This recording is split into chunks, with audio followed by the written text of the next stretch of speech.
Baik, assalamualaikum warahmatullahi wabarakatuh. Di sini saya Fitratul Jannah dengan NIM 211101030061. Di sini saya akan menjelaskan tentang pohon keputusan. Pohon keputusan itu ada empat pembagian.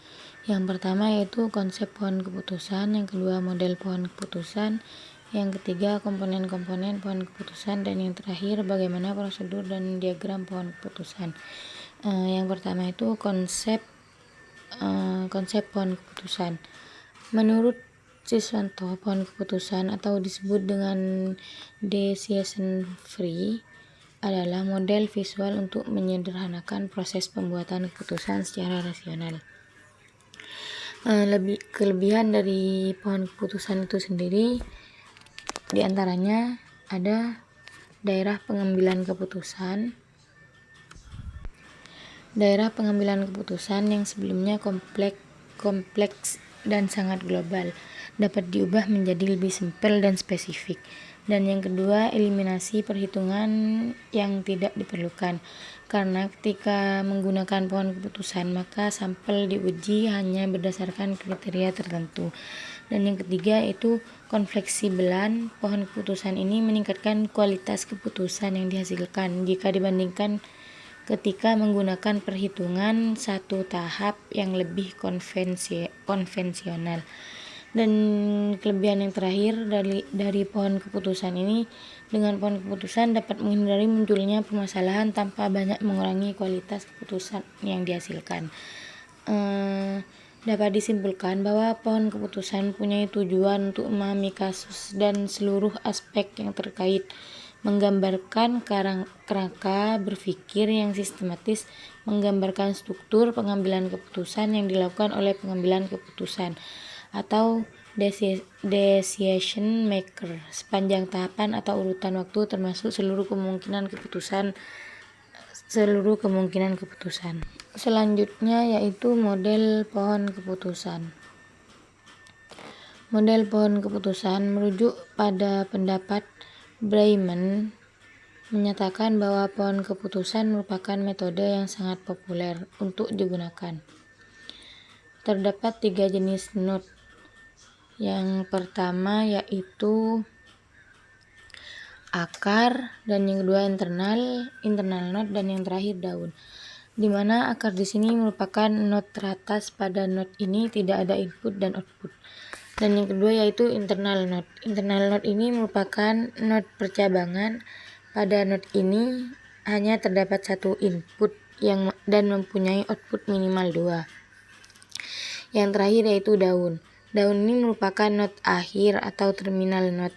Pada node ini hanya terdapat satu input dan tidak mempunyai output atau simpul terminal. Dalam rincian, sebagai contoh, disusun oleh simpul T1, T2, T4. Dengan rincian terdapat 3 daun, 1 akar, dan 1 internal node.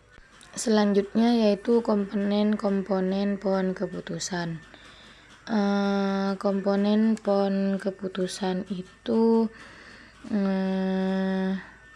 menurut Uel ada 4 komponen dari pohon keputusan, yakni simpul keputusan, simpul kesempatan, hasil dan kombinasi, dan kemungkinan-kemungkinan akibat dari setiap peristiwa yang terjadi.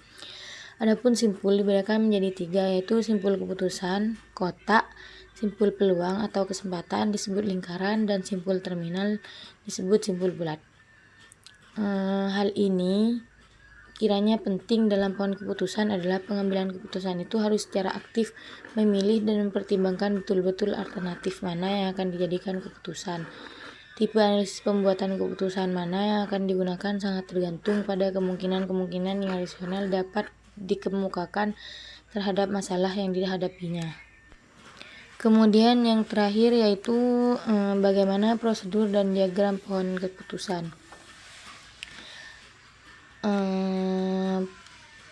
Prosedur decision tree adalah sebuah struktur pohon di mana setiap node pohon merepresentasikan atribut yang telah diuji.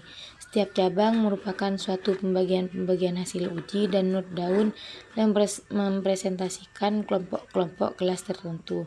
Pada umumnya, pohon keputusan melakukan strategi pencarian secara top-down atau solusinya. Pada proses mengklasifikasi data yang tidak diketahui, nilai atribut akan diuji dengan cara melacak jalur dari not akar, root, sampai not akhir daun. Kemudian akan diprediksi kelas yang dimiliki oleh suatu data baru tertentu. Selanjutnya yaitu strategi pembentukan decision tree dengan algoritma. Yang pertama, pohon dimulai sebagai node tunggal yang mempresentasikan semua data.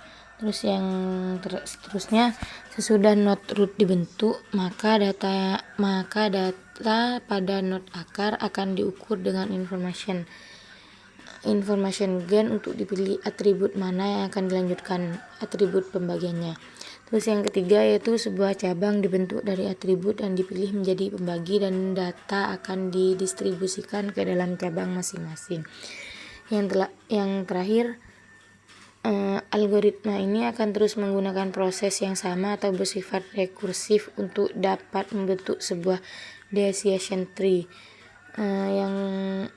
Proses pembagian rekursif akan berhenti jika salah satu dari kondisi di bawah ini terpenuhi.